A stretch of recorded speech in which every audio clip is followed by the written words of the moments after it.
No matter what mistakes you have made, never lose hope.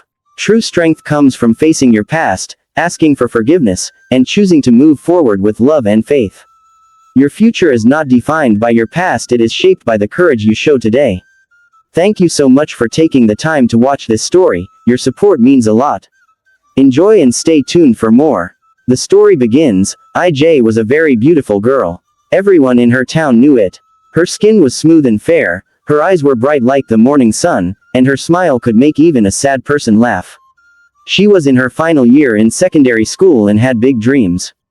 She always told her friends, "One day, I will marry a rich man and live in a big house with gold chairs and a swimming pool. I don't want to suffer like my mother." She was not just beautiful, she was also smart. She always came top in class and spoke English like someone that had traveled abroad. Her classmates admired her. Even her teachers liked her. Boys chased after her like bees chasing honey, but IJ always smiled and walked away. Her parents were very popular in the town. Her father, Chief Obi, was a well-known man who had helped many people. Her mother, Madame Rose, was a strict teacher who always told her, "You must not bring shame to this family. Stay away from boys and face your books." IJ would nod and say, "Yes, mummy," but deep inside her heart, she enjoyed the attention. She loved when boys called her fine girl, and bought her meat pie and Coke during break time. Then came David. David was from the next town, a tall, handsome boy with soft voice and pink lips. They met during a school debate competition. David was the captain of his school debate team, and Amaka was the leader of hers. That day, she won the debate, but David won her heart.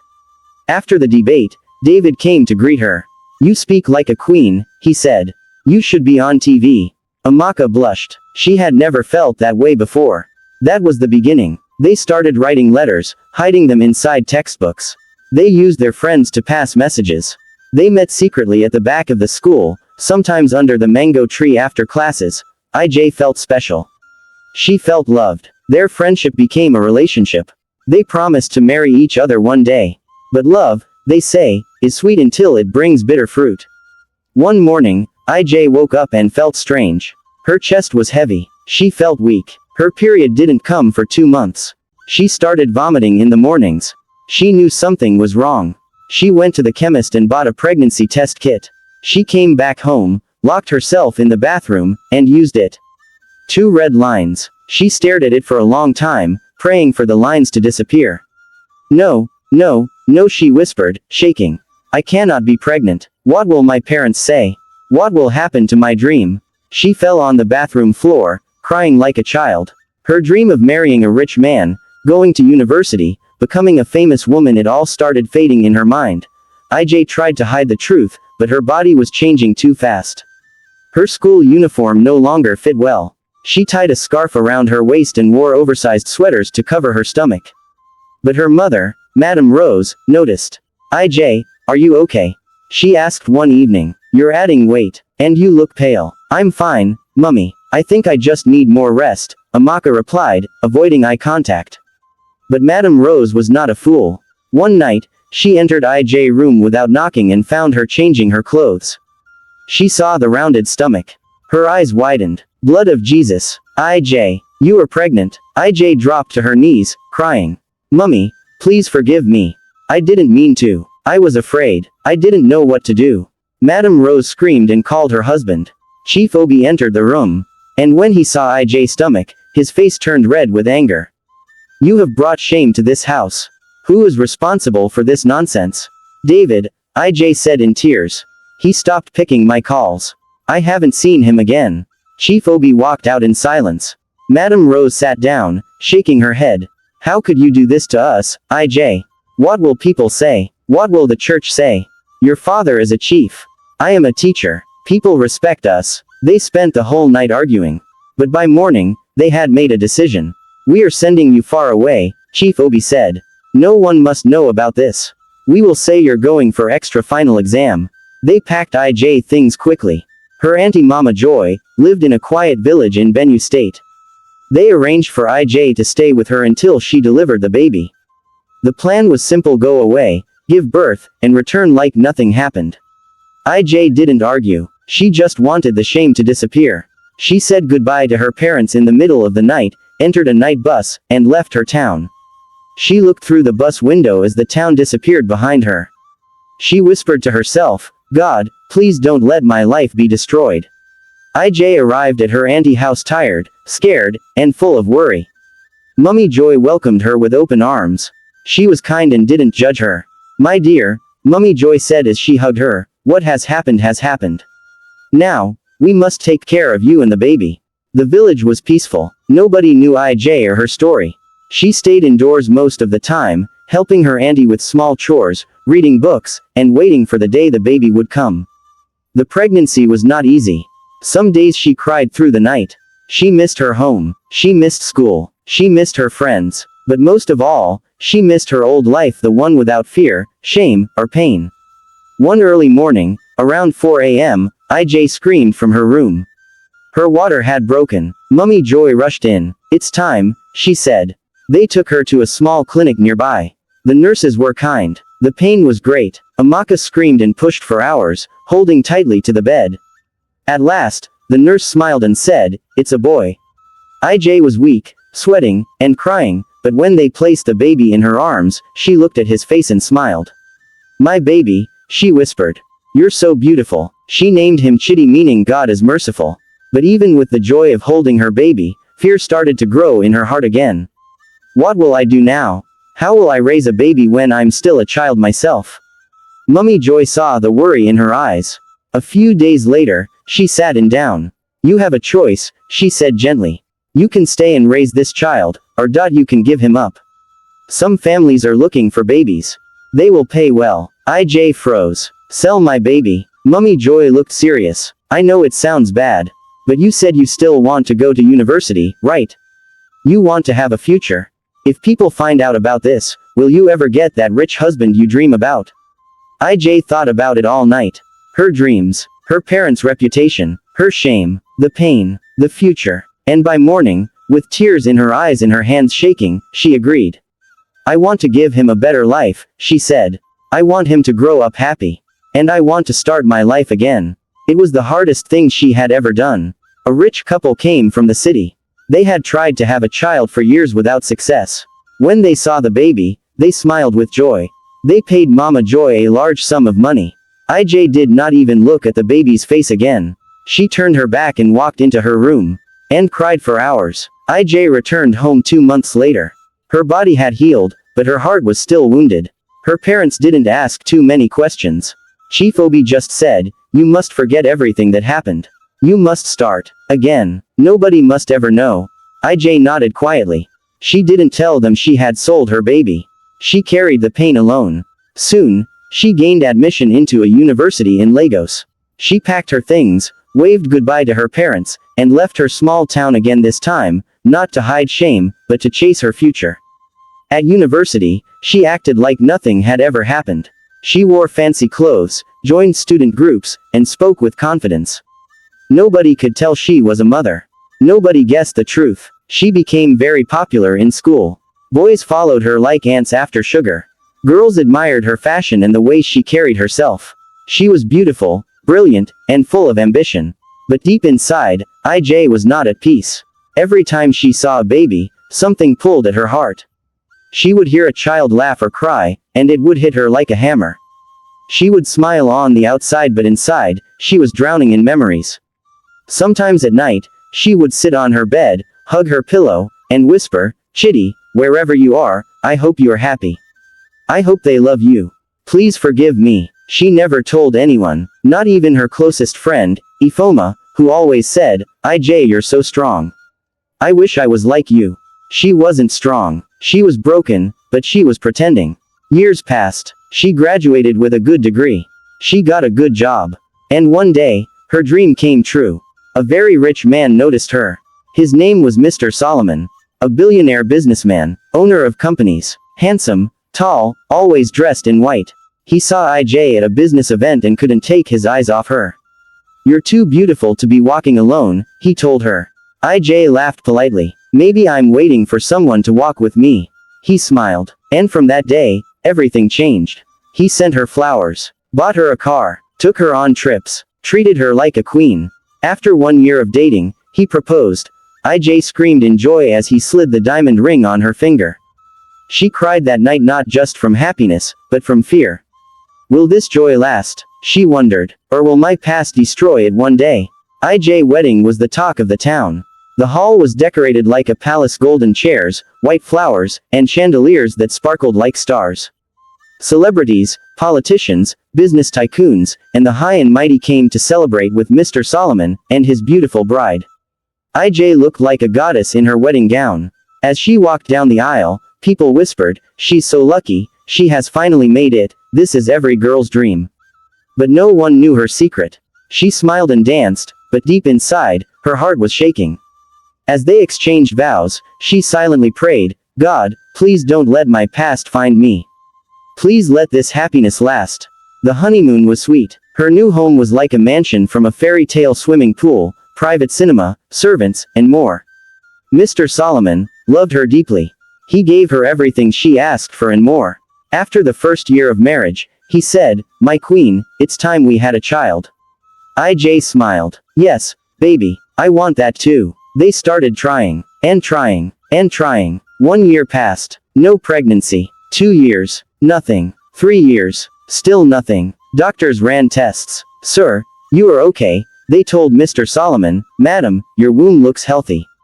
But still, no baby came. Mr. Solomon didn't pressure her, but his family started talking.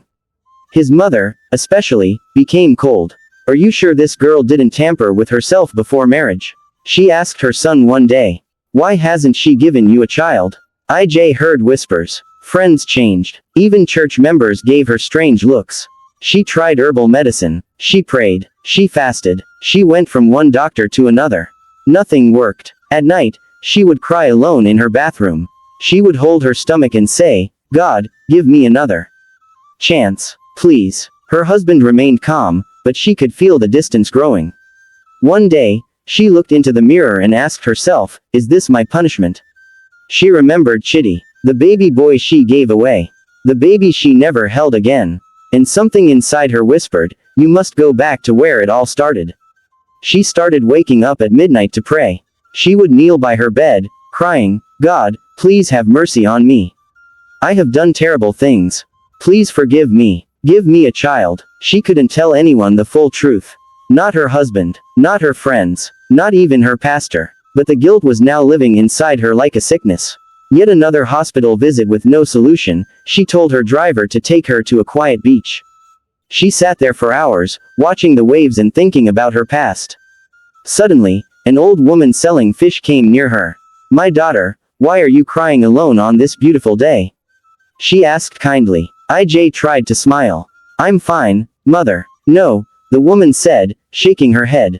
"A woman who is fine doesn't have tears in her eyes and pain in her chest." IJ looked at her, surprised. How does she know? The woman sat beside her and gently held her hand. "Sometimes, when the womb is closed, it's not sickness or age. Sometimes, the womb remembers what the heart wants to forget." Those words hit IJ hard. She asked, "Mother, what do you mean?" The old woman looked deep into her eyes and said, "If you truly want peace, and a child, go and see a man of God, one with fire in his bones. He will tell you what no doctor can." IJ wiped her tears. "Where can I find such a man?" The woman smiled. "When you are ready to hear the truth, God will lead you there." IJ returned home with her heart full of questions. She couldn't sleep that night. Those words kept ringing in her ears. The womb remembers what the heart wants to forget. The next day, she started searching. She visited powerful churches. She met famous prophets. Some told her it was spiritual attack. Some said it was delay from God. But none of them told her anything deep. Until one Sunday evening, a friend whispered about a small church in a quiet area known for powerful miracles and deep revelations. "They say the prophet there sees everything. Even your hidden past," the friend said. IJ paused. She knew she had to go. Not because of what people said, but because something inside her was pushing her to the truth. She called her driver and said, "Get the car ready. We're going to that church tonight." IJ arrived at the small church just before 6 p.m. It wasn't grand or shiny like the big ones she was used to. It had no AC, no glowing signboards, and no fancy instruments. Just wooden benches, a simple altar, and a deep presence of something holy. The moment she stepped inside, something strange happened. She felt cold, even though the air was warm. Her legs became weak. Her heart started beating fast. She sat at the back, quietly observing. The praise and worship began. People danced and clapped. Some wept as they worshipped. Then, the prophet walked in. He didn't look extraordinary, just a tall, dark man in a white robe with calm eyes. But when he opened his mouth, it was as if thunder spoke through him. Tonight, someone here has come carrying a silent pain. You have cried in secret. You have begged God for a child. But the heavens have been quiet because your womb remembers the baby you left behind. IJ froze. Her heart nearly stopped. The prophet's eyes scanned the room. Slowly, he turned and pointed straight at her. You. She looked around, trying to pretend. Yes, you in the wine-colored dress. God says you are hiding from your past, but your womb is not hiding. Your womb is waiting for you to go back and collect what you threw away. Tears rolled down IJ's face. She had never told anyone. Never. How did he know? The prophet walked closer and said, God has forgiven you, but you must forgive yourself. And you must go back, find that child, and ask for his forgiveness. IJ fell on her knees and began to cry loudly. People gathered around, praying. The prophet said gently, Daughter, when you bring that child back into your life, your womb will open again. You will have twins, and then more. But you must act now. Delay is danger. That night, IJ didn't go home. She slept at the altar.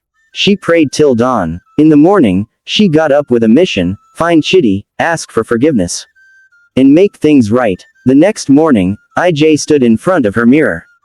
Her face looked tired, but her heart felt lighter than ever before. For the first time in years, she wasn't pretending anymore. No more hiding. No more silence. No more shame. She called her driver. I'm going to the east.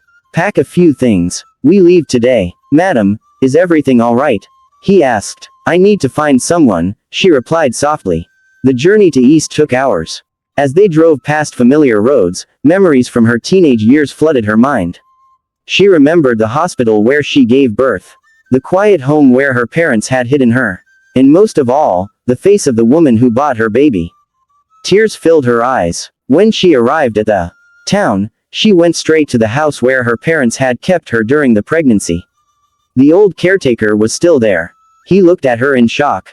Ah, IJ, it's been many years. You have grown into a beautiful woman. She nodded politely and asked the question that had been burning in her heart. Please, do you remember the woman who came to adopt my baby? The man's face changed. That woman. She paid in cash and gave no address. But I remember she said she was from Akka. IJ pressed further. Do you know anyone who might know her? He paused, then said, there was a nurse. Sister Clara. She handled the adoption. She might still be working at the health center. IJ didn't waste time. She went straight to the health center. After asking around, she found Sister Clara.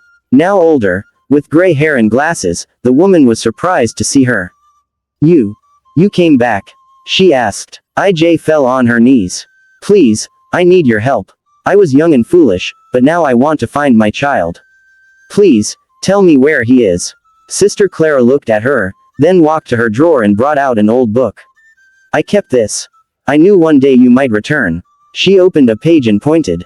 The name was there. The address too. Chitty was taken by a woman named Mummy Agnes. She lived in Akka then. But people say she later moved to Uzo. IJ's heart beat fast. She held Sister Clara's hands. Thank you. You have saved my life. Before leaving, she looked up at the sky and whispered, God, please help me find him.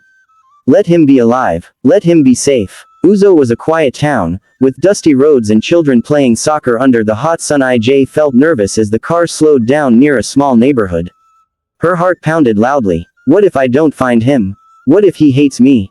She clutched the address Sister Clara gave her and stepped out. The house was simple but tidy, with flowers in pots outside the door. She hesitated but then knocked. After a moment, a middle-aged woman opened the door. Her smile was warm but cautious. Can I help you? The woman asked. IJ swallowed hard. My name is IJI. I am looking for a boy named Chitty. He is my son. The woman's eyes widened. You are IJ. I've heard about you. IJ felt shame and hope mixed together. Yes, I am. Please, I want to see him. I want to say sorry. The woman nodded and stepped aside. Come in. He is at school now, but he will be home soon.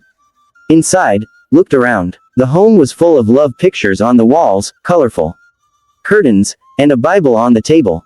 After a short wait, a young boy about 10 years old came running in. His smile was bright, but his eyes held a quiet sadness. When he saw IJ, he stopped. "Are you my mother?" he asked softly. IJ tears fell freely. "Yes, Chitty, I am." He stared, then stepped back, unsure. She knelt and opened her arms. "I am so sorry for leaving you. I was scared and wrong. But I want to be part of your life now. Will you forgive me?" Chitty looked at her, eyes wide, then slowly walked forward and hugged her tightly. At that moment, IJ felt a deep peace she hadn't known in years. She whispered, "Thank you, my son.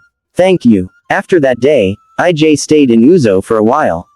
She spent time with Chitty, helping him with schoolwork, playing games, and telling him stories.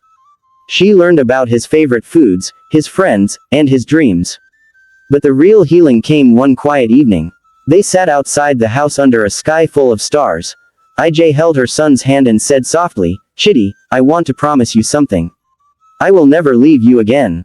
I want to be your mother, not just now, but forever." Chitty smiled and squeezed her hand. That night, IJ felt lighter than ever. She knew the prophet's words were true.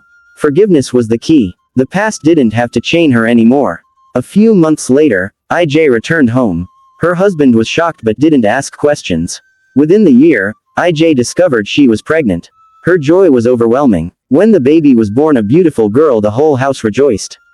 Years passed, and IJ and her husband were blessed with more children, filling their home with laughter and love. IJ never forgot the lesson she learned. True peace comes from facing your past, asking for forgiveness, and embracing love. Life is full of challenges, mistakes, and secrets. But hiding from them only brings more pain. If you carry guilt, do not bury it. Face it. Seek forgiveness from those you hurt and from yourself. Healing begins with courage. No matter your past, there is hope. God's mercy is bigger than any mistake. And remember, the greatest gift you can give yourself is to live honestly and love deeply. Thank you so much for joining me on IJ's incredible journey, a story of dreams, mistakes, forgiveness, and new beginnings. Life isn't always perfect, and sometimes we all face challenges that feel too big to overcome.